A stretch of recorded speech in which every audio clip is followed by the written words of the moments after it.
بسم اللہ الرحمن الرحیم۔ السلام علیکم۔ پروگرام الکلام میں خوش آمدید۔ میں ہوں آپ کا ہوسٹ محمد شعیب رضا۔ ناظرین کرام، پروگرام کے پہلے حصہ میں ہم قرآن کریم کی کچھ آیات کو سمجھنے کی کوشش کرتے ہیں اور دوسرے حصہ میں اپنے عہد کے نمائندہ سیاسی، سماجی، مذہبی موضوعات پر پیدا ہونے والے سوالات کے جوابات ایک نئے نقطہ نظر سے جاننے کی کوشش کرتے ہیں۔ حسب سابق ہمارے ساتھ شریک گفتگو ہیں جناب محمد امانت رسول صاحب۔ امانت صاحب، بہت شکریہ آپ کے وقت کا۔ میری معاونت کے لیے موجود ہیں شارق رسول۔ شارق، تھینک یو سو مچ۔ ناظرین کرام، آپ کی سکرین پہ ہمارا واٹس ایپ نمبر آ رہا ہوگا، آپ اپنے سوالات اس واٹس ایپ نمبر پر بھیج سکتے ہیں، ہم انشاءاللہ آپ کے سوالات کو ضرور ایڈریس کریں گے۔ امانت صاحب، ہم سورۃ الاعراف کی آیت نمبر 138 کا مطالعہ کر رہے تھے اور اس سے آگے ہم نے شروع کرنا ہے۔ اپنی گفتگو کا آغاز کیجیے۔ بسم اللہ الرحمن الرحیم۔ پہلے میں کل کے پروگرام کا ایک حوالہ اپنے ناظرین کو دے دوں تاکہ پس منظر ان کے سامنے آ جائے۔ وہ یہ ہے کہ حضرت موسیٰ علیہ السلام اپنی قوم کے ساتھ، بنی اسرائیل کے ساتھ آپ راتوں رات نکلے۔ قرآن مجید میں کئی اور مقام پر بھی اس بات کو بیان کیا گیا ہے، خاص طور پر سورۃ طٰہٰ میں بھی، کہ آپ پھر اپنی قوم کو لے کر نکلے۔ اللہ پاک نے حکم دیا کہ اب آپ یہاں سے ہجرت کر نکلیے، تو آپ اپنی قوم کو لے کر نکلیے، تو فرعون پھر آپ کے پیچھے۔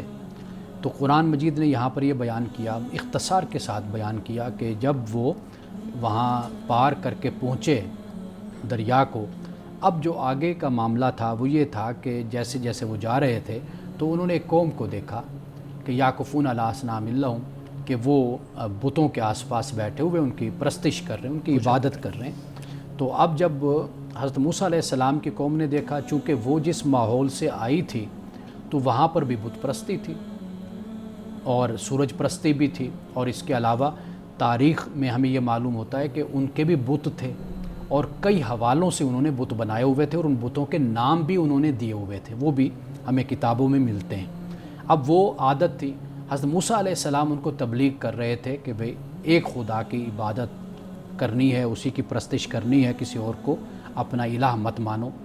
اب جب انہوں نے دیکھا بتوں کو کہ بھئی ان کی پوجا کی جا رہی ہے، تو وہ ان کا جو ایک زمانہ ماضی میں جو ان کی عادات تھیں اور جو ان کی روایات تھیں، عقائد تھیں، وہ دوبارہ پلٹ آئے ان کے ذہنوں میں کہ بھئی ہم بھی اسی طریقے سے کوئی ہمیں مل جائے۔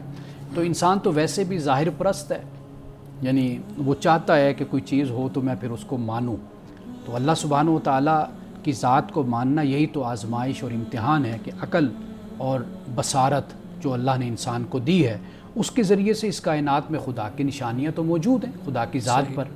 تو لیکن انسان ہے محسوسات کا خوگر، چھونے کا خوگر ہے اور دیکھنے کا ہے کہ بھئی کوئی چیز سامنے اس کے موجود ہو تو پھر میں اس کو مانوں۔ تو لہٰذا بت سامنے آ گئے۔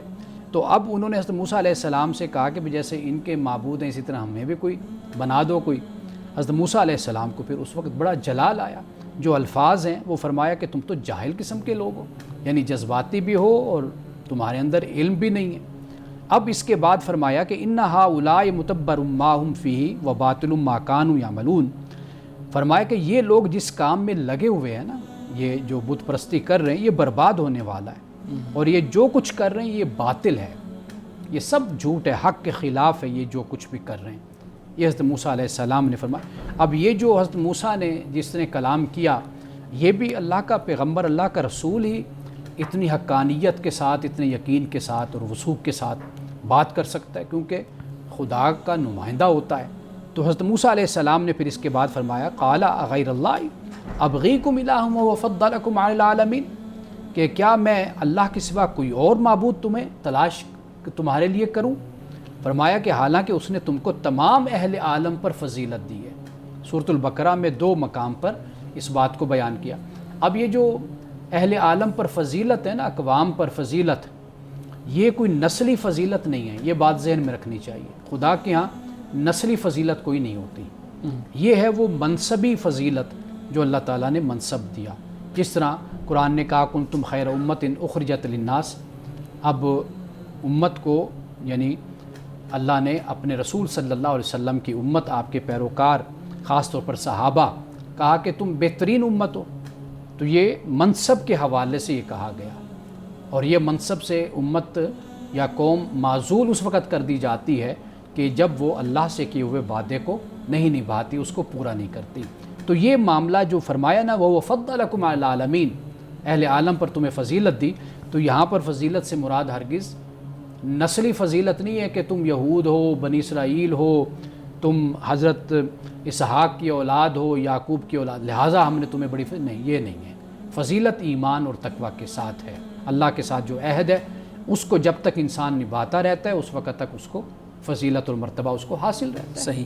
مولانا صاحب اگر مجھے اجازت دے تو میں ایک سوال آپ کے سامنے رکھتا ہوں۔ آپ نے کہا کہ فضیلت کسی قوم کو کسی دوسری قوم پہ نہیں ہے اور انسان ہونے کے ناطے سب برابر ہیں، تو ہمارے ہاں ایک روایت بیان کی جاتی ہے، اگر غلط ہو تو مجھے میری تصحیح کیجیے گا، کہ حضرت موسیٰ علیہ السلام کے بارے میں بیان کیا جاتا ہے کہ انہوں نے رسول اللہ صلی اللہ علیہ وسلم کا امتی بننے کی خواہش ظاہر کی، اور یہ خواہش ظاہر کی کہ چونکہ وہ امت، وہ نبی جو تم اس امت کی طرف بھیج رہے ہو وہ نبی سب سے افضل ہے اور وہ پھر وہ امت بھی سب سے افضل ہے، تو اس لیے میں خواہش یہ کرتا ہوں کہ میں اس نبی کا امتی ہو جاؤں۔ یہ روایت تو پھر اس چیز کو بیان کر رہی ہے۔ اچھا ہوتا ہے کہ آپ حوالہ بھی ساتھ دیتے، اور حوالہ اگر آپ دے دیتے تو شاید آپ پوچھتے نہ مجھ سے یہ، جی، اس لیے کہ ان روایات کی کوئی ہمارے پاس ایسی سند نہیں ہے کہ جس بنیاد پر ہم یہ بات بیان کر سکیں، اور اسے کسی نے بھی نقل نہیں کیا۔ یہ بہت ہی آپ سمجھ لیجئے کہ ایسی روایت ہے کہ موضوع یا ضعیف تو ہوتی ہے نا، یہ تو موضوع اور من گھڑت یہ روایات ہے جو بیان کی لیکن ہمارے خطباء جو خاص طور پہ جب معراج کا اور ربیع الاول کا جو ایام آتے ہیں تو یعنی جو رجب کا مہینہ آتا ہے یا ربیع الاول کا مہینہ آتا ہے تو اس میں اس روایت کو بہت زیادہ بیان کیا جاتا ہے۔ ہمارے ہاں معراج النبی صلی اللہ علیہ وسلم کے حوالے سے جو اکثر روایات ہیں، اگر آپ ان کا جائزہ لیں گے یا تو وہ ضعیف ہوں گی یا وہ من گھڑت ہوں گی۔ ضعیف کو بیان اس لیے خطبہ یا علماء کر دیتے ہیں چونکہ ہمارے ہاں ایک نقطہ نظر یہ ہے کہ ضعیف حدیث جو ہے وہ فضیلت کے باب میں اس کو قبول کر لیا جاتا ہے، تو اس لیے نقل کر دی جاتی ہیں، ورنہ میں ذاتی طور پہ یہ سمجھتا ہوں کہ فضیلت کو بیان کرنے کا بھی ایک معیار ہوتا ہے۔ قرآن مجید ہمارے سامنے ہے، وہ میزان ہے، ہم اس پر پرکھیں دیکھیں۔ رسول اللہ صلی اللہ علیہ وسلم کی اور مستند احادیث، روایات، صغر احادیث موجود ہیں، ان کو بیان کرنا چاہیے۔ لیکن یہ جو ہم ایک واقعے کو جیسے معراج کا واقعہ لیا اور پھر اس حوالے سے اس تناظر میں ہم ہر چیز کو بیان کرتے چلے جاتے ہیں، یہ خطباء کا اپنا ایک انداز ہوتا ہے، اور پھر عوام چونکہ اس سے حظ اٹھاتی ہے، اس سے ان کو مزہ آتا ہے، ان کا ذوق بنتا ہے، تو لہٰذا ایسے خطیب کو لوگ زیادہ بیٹھ کر سنتے ہیں۔ ضروری نہیں ہوتا کہ جو بات عام ہو جائے، جو بات زیادہ لوگوں میں پاپولر ہو جائے، وہ بات صحیح بھی ہو۔ صحیح، جی مان صاحب۔ اب اس کے بعد 141ویں آیت ہے۔ اب پہلے تو بات ہو گئی کہ حضرت موسیٰ علیہ السلام نے واضح طور پر یہ بتا دیا کہ بھئی توحید ہے راستہ، شرک نہیں ہے، کوئی اسلام والا کوئی معاملہ نہیں ہے، بالکل کیٹاگوریکلی اپنی قوم کو یہ بتا دیا۔ اب اللہ سبحانہ و تعالیٰ فرماتا ہے وَإِذْ أَنْجَيْنَاكُمْ مِنْ آلِ فِرْعَوْنَ، کہ یاد کرو اس وقت کو کہ جب ہم نے تم کو نجات دی، من آل فرعون، فرعون والوں سے نجات دی، یسومونکم سوء العذاب، کہ جو تم کو سخت عذاب میں ڈالے ہوئے تھے، یقتلون ابناءکم، تمہارے بیٹوں کو قتل کرتے تھے، ویستحیون نساءکم، اور تمہاری عورتوں کو یا لڑکیوں کو زندہ رہنے دیتے تھے، وفی ذالکم بلاء من ربکم عظیم، اور اس میں تمہارے رب کی طرف سے تمہاری بڑی آزمائش تھی۔ اب یہاں پر یقتلون کا لفظ ہے، کئی جگہ پہ یقتلون بھی ہے، صرف قتل کر دینا، لیکن یہاں جو یقتلون ہے اس میں ایک شدت پائی جاتی ہے، یعنی متشددانہ طریقے سے قتل کرنا، تڑپا تڑپا کے مارنا، یعنی یہ طریقہ اللہ سبحانہ و تعالیٰ نے حضرت موسیٰ علیہ السلام کی قوم کو، بنی اسرائیل کو یہ بتایا کہ بھئی ذرا اپنے ماضی کی طرف جاؤ کہ کس طریقے سے تمہارے ساتھ وہ سلوک کیا کرتا تھا فرعون اور آل فرعون۔ تو لہٰذا جو موسیٰ علیہ السلام نے جو تمہیں میسج اور تمہیں پیغام دیا ہے، در حقیقت اسی میں تمہاری زندگی اور تمہاری آزادی بھی اسی کے اندر ہے۔ صحیح، ٹھیک ٹھیک۔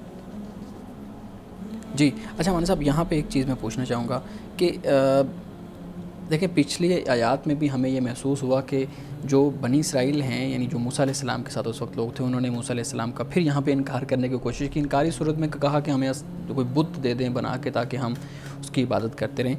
تو اس بنیاد پہ ہمارے ہاں جب چیزوں کو بیان کیا جاتا ہے تو بتایا جاتا ہے کہ جو قوم یہود ہے یہ خدا کے بہت زیادہ قریب بھی تھے، خدا نے ان کو مقرب کہا، اور لیکن انہوں نے ہر جگہ پہ خدا کو جھٹلایا. تو اس بنیاد پہ لان تان کرنا، اس بنیاد پہ ان کے خلاف محاذرے کرنا اور یہ کہنا کہ یہ خدا کی بدترین قوم تھی، یہ ٹھیک ہے؟ ہر بات کا نا ایک پس منظر ہوتا ہے. اللہ سبحانہ و تعالیٰ نے جہاں پہ انہوں نے اچھے کام کیے، اللہ سبحانہ و تعالیٰ نے اس کی تعریف کی ہے. صحیح. قرآن مجید نے بھی یہی اسلوب اختیار کیا ہے. یہ جو عصبیت اور تعصب ہے نا، یہ انسانوں میں ہوتا ہے. اللہ کے کلام کو اگر آپ پڑھیں گے، نصارہ کی بھی تعریف کی گئی ہے، یہود کی بھی تعریف کی گئی ہے، اہل کتاب کی تعریف کی گئی ہے. اچھا. ان کے کردار اور اخلاق کی تعریف کی گئی، ان کے عبادات کی تعریف کی گئی، ان کی راتوں کے جاگنے کی تعریف کی گئی ہے. اور یہاں تک کہ جب ہم قرآن مجید کا مطالعہ کرتے ہیں تو اللہ تعالیٰ نے ان میں جو برے ہیں ان کو بھی بیان کیا ہے، ان میں جو اچھے ہیں قرآن پاک نے ان کو بھی بیان کیا ہے. اب آپ دیکھیے سورۃ النساء کو اگر ہم پڑھتے ہیں تو وہاں پر ہمیں یہ معلوم ہوتا ہے کہ یہ لوگ تلاوت کرتے ہیں حق کا تلاوت ہی، یتلون الکتاب حق کا تلاوت ہی. یہ بات سورۃ البقرہ میں بیان کی گئی، تلاوت کا حق ادا کرتے ہیں. الذین آتیناہم الکتاب، جنہیں ہم نے کتاب دی، یہ تلاوت کرتے ہیں کتاب کی اور کتاب کی تلاوت کا حق ادا کرتے ہیں. تو اللہ نے ان کی تعریف کی ہے. یعنی کہ یہ جب تورات کو بھی پڑھتے ہیں اس طرح نہیں پڑھتے کہ تعصب کی عینک سے پڑھیں، یہ پڑھتے ہیں کہ جو اللہ نے کہا ہم اس تک پہنچیں، اللہ کی ہدایت کو ہم حاصل کریں. قرآن نے ان کی تعریف کی ہے. تو لہٰذا یہ جو عصبیت اور تعصب پیدا ہوتا ہے نا قوموں میں ایک دوسرے کے خلاف، یہ اس کی بنیاد تاریخ ہوتی ہے، ہسٹری ہوتی ہے. ہم چونکہ ماضی میں تاریخ میں اگر آپ دیکھیں گے تو ہم ایک دوسرے سے لڑتے رہے، اس بنیاد پر یہ نقطہ نظر وجود میں آ جاتا ہے اور اس کو پھر ہمارے ہاں پروموٹ کیا جاتا ہے. ورنہ انصاف کی بات کریں، عدل کی بات کریں، وہ وہی بات ہے جو قرآن پاک بیان کرتا ہے یا رسول اللہ صلی اللہ علیہ وسلم کی احادیث سے ہمیں معلوم ہوتا ہے. ناظرین کرام، یہاں وقت تو آ جاتا ہے ایک بریک کا، ہمارے ساتھ رہیے گا.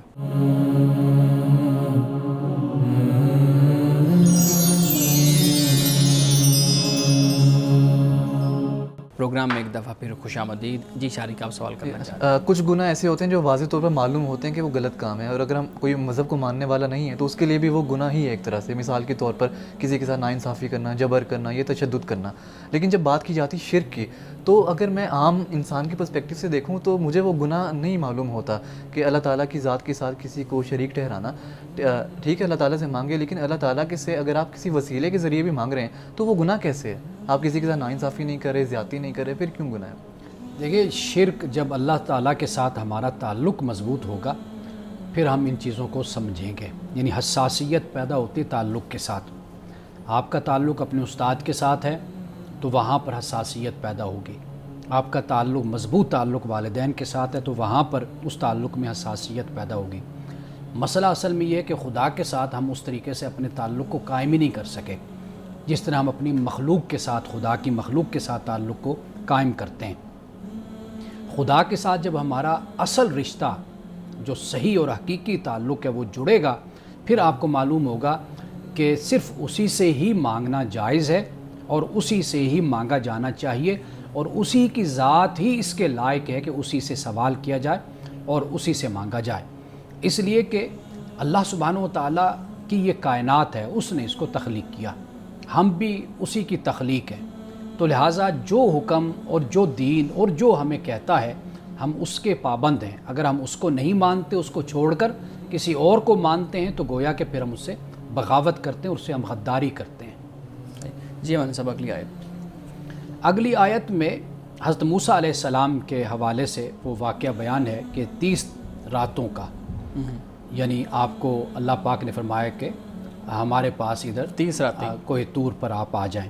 اب یہاں پہ قرآن پاک کہتا ہے کہ وَوَاعَدْنَا مُوسَىٰ 30 لیلہ، اور ہم نے موسیٰ سے 30 راتوں کا وعدہ کیا اور وَأَتْمَمْنَاهَا، اور اس کو پورا کیا 10 مزید راتوں سے ب10، یعنی اس طرح 40 راتیں ہو گئی. فَتَمَّ مِيقَاتُ رَبِّي 40 لیلہ، اور تو اس کے رب کی مدت 40 راتوں میں پوری ہوئی، یعنی 30 راتیں اور پھر اس کے بعد مزید 10 راتیں تو 40. یعنی یہاں اللہ سبحانہ و تعالیٰ کی حکمت ہے حضرت موسیٰ علیہ السلام کی مزید تربیت کرنا. وجہ یہ ہے کہ حضرت موسیٰ علیہ السلام، آپ جانتے ہیں کہ ہم پہلے بھی پڑھ کر آئے کہ آپ اپنی قوم کو چھوڑ کر کوہ طور پر چلے گئے تھے اللہ تعالیٰ کی محبت میں اور شوق میں۔ تو اللہ نے پوچھا وما اعجلک عن قومک یا موسیٰ، اے موسیٰ اپنی قوم کو چھوڑ کر اتنی جلدی میں کیوں آ گئے؟ تو عرض کی یا اللہ تیری محبت میں نے اس طرح کیا کہ تو مجھ سے راضی ہو جائے۔ تو یہ بات بھی یاد رکھنے والی ہے کہ پیغمبر کوئی قدم ایسا اٹھاتا ہے تو وہ اتباع نفس میں نہیں اٹھاتا، یعنی اتباع رضائے الہی میں اٹھاتا ہے، یعنی اس کے پیش نظر یہ ہوتا ہے کہ میرا رب مجھ سے خوش راضی ہو جائے۔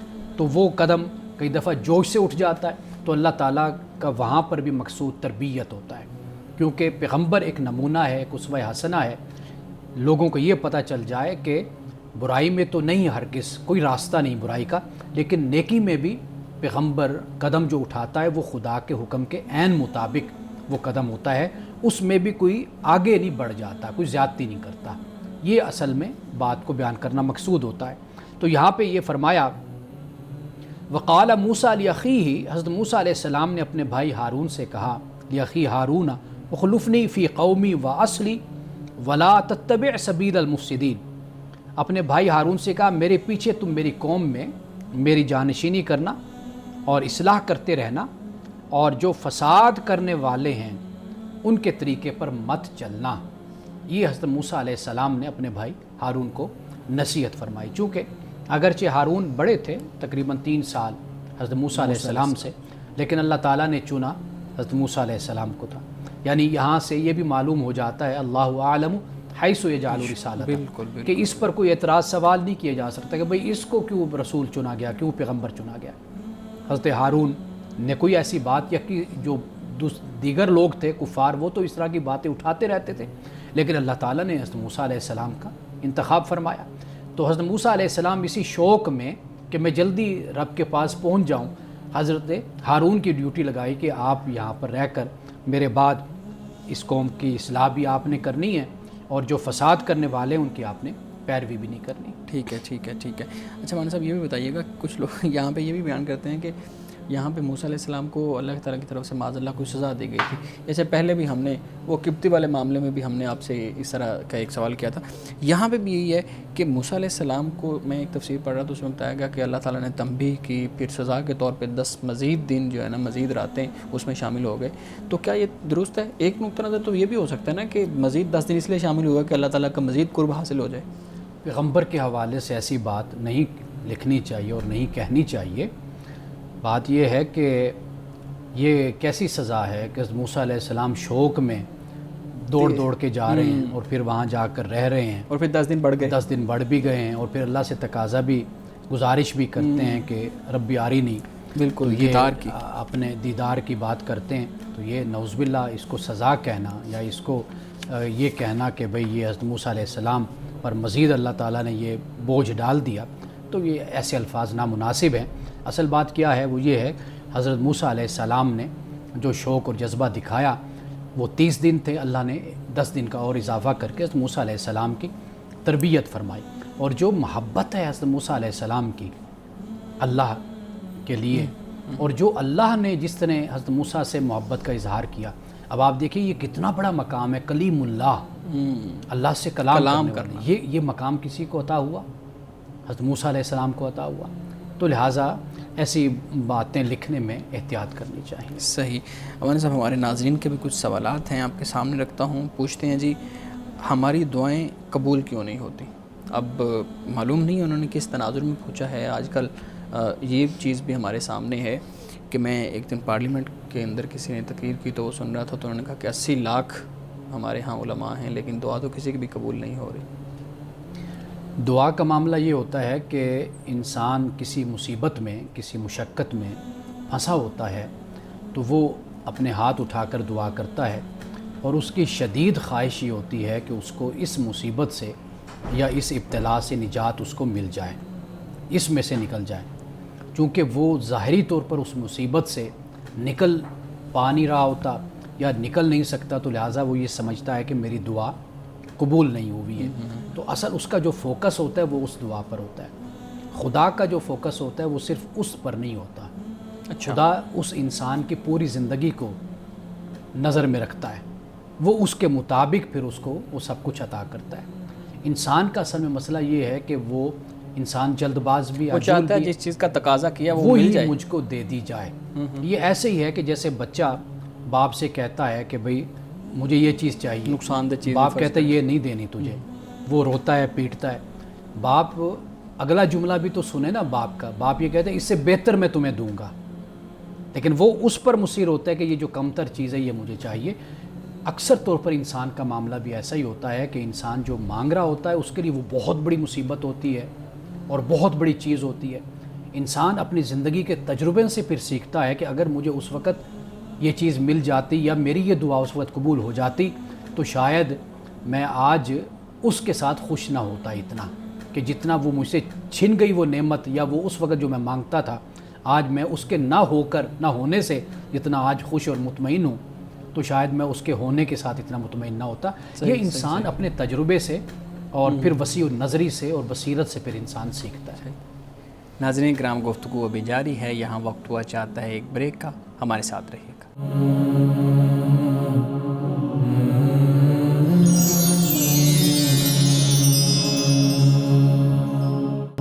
پروگرام میں ایک دفعہ پھر خوش آمدید. ہمارے صاحب، ہم اپنے ناظرین کے سوالات آپ کے سامنے رکھ رہے تھے. سوال یہ ہے کہ کیا تکبیر کہتے ہوئے رکوع میں چلے جانا، یعنی تکبیر کہی ہے اور سیدھا رکوع میں چلے گئے ہیں، اس سے وہ رکعت مل جاتی ہے یا وہ رکعت نکل جاتی ہے؟ نہیں، میں مسئلہ آپ کا سمجھ نہیں سکا. یعنی ایک شخص آیا ہے، امام کے پیچھے آیا ہے، امام رکوع میں ہے اور اس نے تکبیر کہی ہے، سیدھا رکوع میں چلا گیا، تو اس صورت میں پھر اس کو وہ رکعت مل گئی ہے یا نہیں مل گئی؟ دیکھیے فقہا کا اس میں اختلاف ہے. ایک نقطہ نظر یہ ہے، جیسے فقہ حنفی میں ہے کہ جب امام رکوع میں ہے اور آپ تکبیر پڑھ کر یعنی اللہ اکبر کہہ کے آپ اس کے ساتھ مل گئے تو وہ تکبیر آپ کو مل گئی. ٹھیک ہے. ایک نقطہ نظر یہ ہے. ایک نقطہ نظر یہ ہے کہ جو رکوع میں گیا تو گویا کہ اس نے رکعت پوری حاصل نہیں کی، تو لہٰذا اس کو دوبارہ وہ رکعت نماز شامل کو کرنا پڑے گی، ادا کرنی چاہیے اس کو.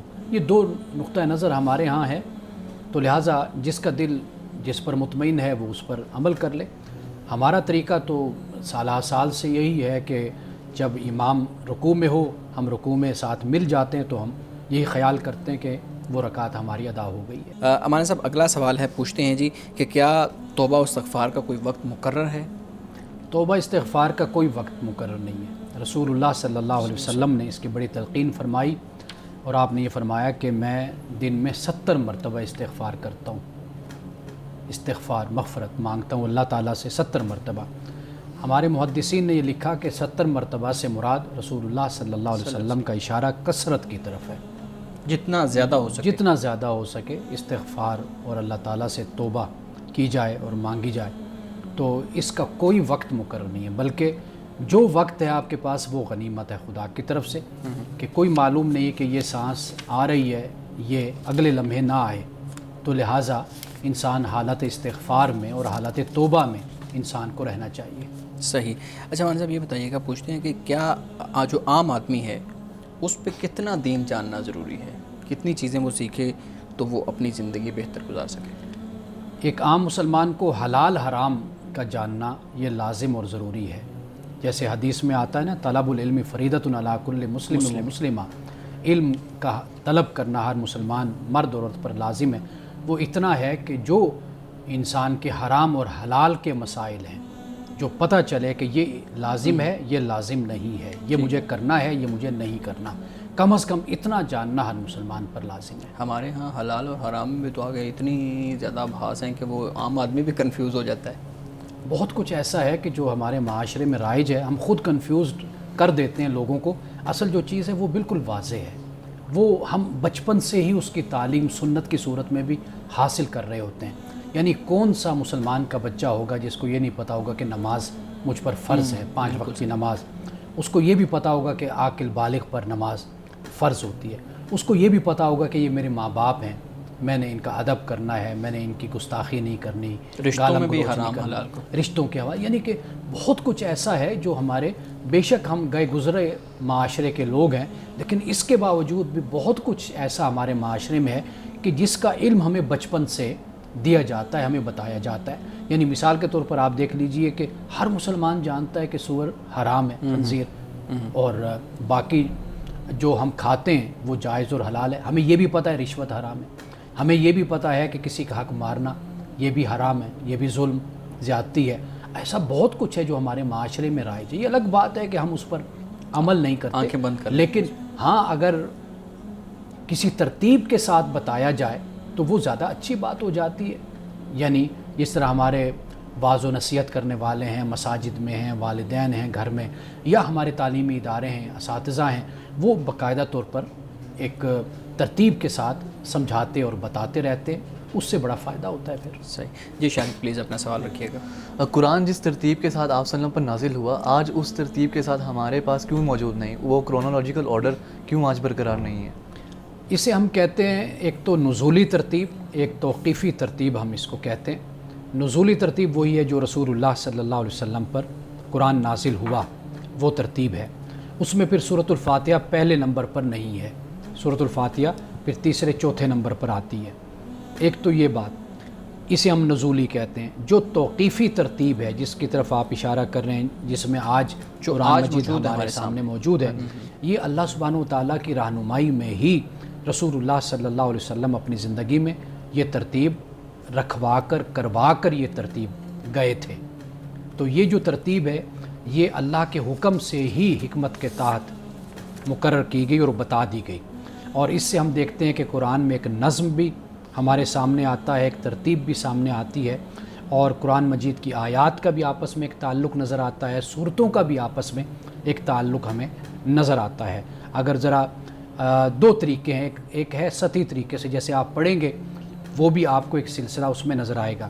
ایک یہ کہ ذرا تھوڑا سا آپ اس میں تعمق کریں گے, گہرائی سے دیکھیں گے, تدبر تفکر کریں گے, یہ بھی ایک بہت بڑی دنیا ہے جو آپ کے سامنے پھر کھل کر آپ کے سامنے آ جاتی ہے.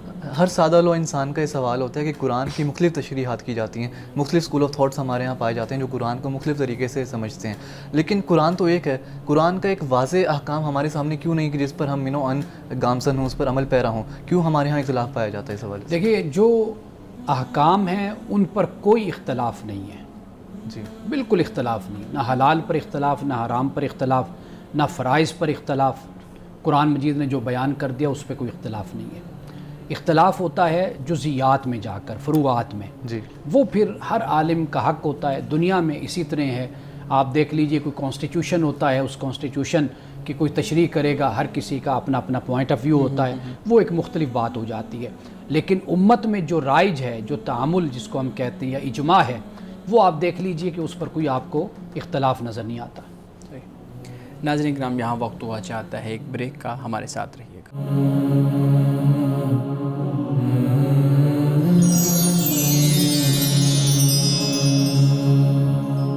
پروگرام میں ایک دفعہ پھر خوش آمدید. ہمارے صاحب ہمارے ناظرین کی طرف سے سوالات ہیں. ایک سوال آپ کے سامنے رکھوں گا, پھر ہم شارک کے سوالات لیں گے. پوچھتے ہیں جی, شادی کے بعد بیوی اپنے نام کے ساتھ والد کا نام ہٹا کے شوہر کا نام لگا لیتی ہے, یہ کوئی دینی فریضہ ہے یا اسلام میں اس کی کیا حیثیت ہے؟ دین میں, شریعت میں کوئی اس طرح کی پابندی نہیں ہے, کوئی عورت پر لازم نہیں ہے کہ وہ ضرور اپنے شوہر کا نام استعمال کرے. وہ اپنے پرانے نام کے ساتھ چل سکتی ہے. یعنی اگر کسی کے نام کے ساتھ والد کا نام لکھا ہوا ہے تو اس کو کوئی ڈاکومنٹس بھی چینج کروانے کی ضرورت نہیں ہے, یا کوئی دین اس کو اس طرح کی کوئی پابندی نہیں لگاتا. لیکن کچھ تقاضے انسان کے اپنے حالات کے ہوتے ہیں, کچھ قانون کے ہوتے ہیں, کچھ دستاویزات کے ہوتے ہیں, اور اس طرح کے کچھ آپ کے اپنے سماج کے ہوتے ہیں. اس بنیاد پر خواتین کے نام چینج کیے جاتے ہیں. یعنی کئی دفعہ ایسی پرابلم ہو جاتی ہے, جیسے شناختی کارڈ ہے, اس میں کوئی مسئلہ کھڑا ہو گیا کبھی کسی جگہ, کیونکہ ہمارے ہاں اس میں فرق کیا جاتا ہے. ایک لائف ہے, ان میرڈ لائف ہے, ایک ہے میرڈ لائف. ان میرڈ میں پھر والد کا نام چلتا ہے ساتھ, لیکن جب میرڈ لائف آتی ہے تو وہاں پر پھر انہوں نے زوج کا اور ہسبینڈ کا لکھا ہوتا ہے. اگر مثال کے طور پر وہاں پر انہوں نے ابلیغ کے ساتھ والد کا بھی لکھا ہوتا ہے تو مثلا والد کا نام لکھ دیں. پھر آگے جب آگے بڑھیں گے پھر مسئلہ پیدا ہوگا کہ بھئی یہ خاتون شادی شدہ ہے یا غیر شادی شدہ ہے, پھر یہاں پر ایشو کھڑا ہو جائے گا. پھر ڈاکومنٹس کے بڑے مسائل شروع ہو جاتے ہیں. اس سے بچنے کے لیے قانونی حوالے سے جو قباحتیں ہوتی ہیں یا سماجی حوالے سے لوگ پھر خاوند کا نام استعمال کر لیتے ہیں. باقی دین اور شریعت میں اس طرح کی کوئی پابندی نہیں ہے. صحیح. جی شاید قرآن میں مختلف مخلوقات کا ذکر ہے، مختلف اقوام کا ذکر ہے اور مختلف تاریخی پہلو قرآن میں موجود ہیں. قرآن میں ڈائناسورس کا ذکر کیوں نہیں ملتا، جبکہ ڈائناسورس کا جو وجود ہے وہ فوسلز کے ذریعے ثابت ہو چکا ہے.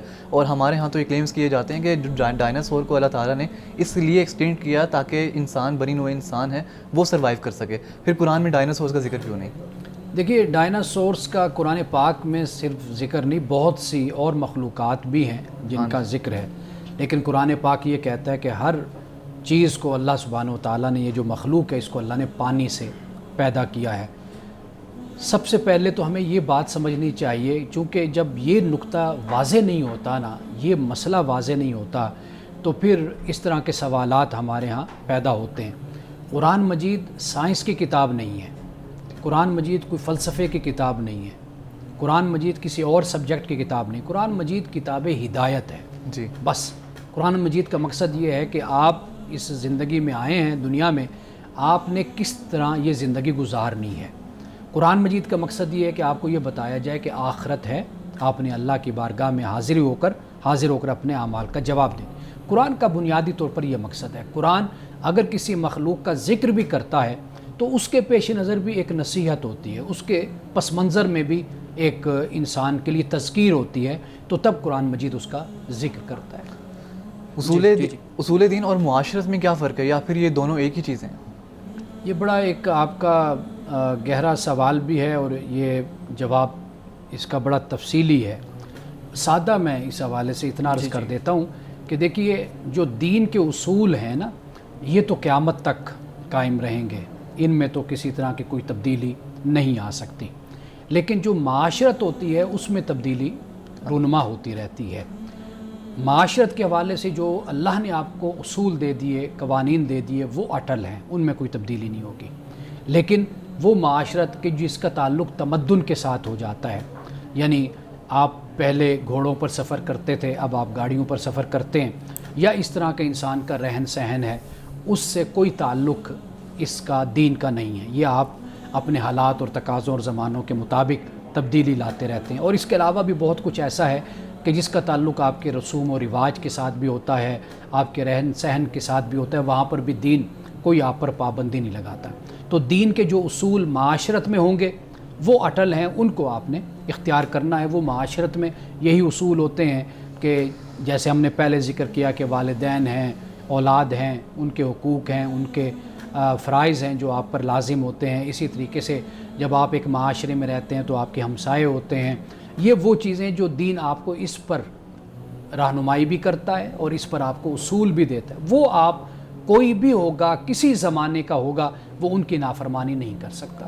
صحیح. ہمارے ایک سوال آپ کر سکتے ہیں، ہمارے پاس اتنا وقت ہے. ٹھیک ہے. ہمارے ہاں ایک طبقہ موجود ہے قرآنسٹ کے نام سے جو منسوب ہے. ان کا یہ ماننا ہے کہ قرآن کے علاوہ کوئی اوتھینٹک سورس نہیں اسلام کو سمجھنے کے، اللہ تعالیٰ کے احکامات کو ان کا فہم حاصل کرنے کا.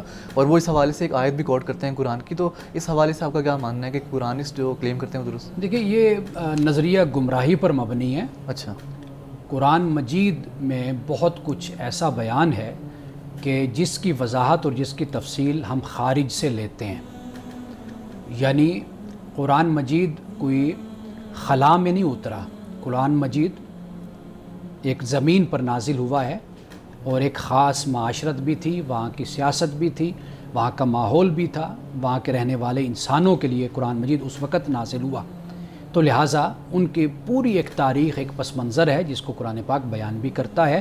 ایسا نہیں ہوتا کہ ہم کہیں کہ قرآن میں جو بیان کیا گیا بس وہی ہے، قرآن سے باہر کچھ نہیں ہے.